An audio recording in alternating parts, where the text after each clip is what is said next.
Hello friends, super കൺമണി സീരിയലിൻ്റെ promo റിവ്യൂയിലേക്ക് എല്ലാ കൂട്ടുകാർക്കും സ്വാഗതം.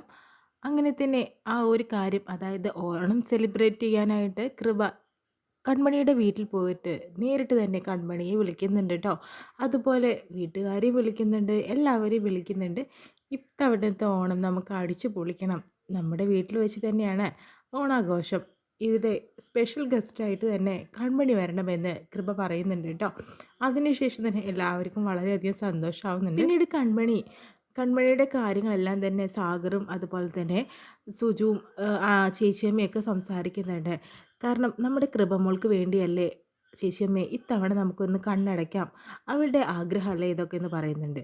കൺമണി വരുന്നതൊക്കെ കൊള്ളാം, പക്ഷേ എനിക്കിഷ്ടപ്പെടാത്ത വല്ല കാര്യങ്ങളും നടന്നിട്ടുണ്ടെങ്കിൽ നിനക്കറിയാലോ, ഞാൻ എന്തെങ്കിലും വിളിച്ച് പറഞ്ഞു പോവും. അതിന് പിന്നെ എന്നെ കുറ്റപ്പെടുത്തേണ്ട കാര്യമില്ല അനിയൻകുട്ട എന്ന് പറയുന്നുണ്ട്. ചേച്ചിയമ്മ ഒന്ന് ക്ഷമിക്കുമെന്ന് പറയുന്നു.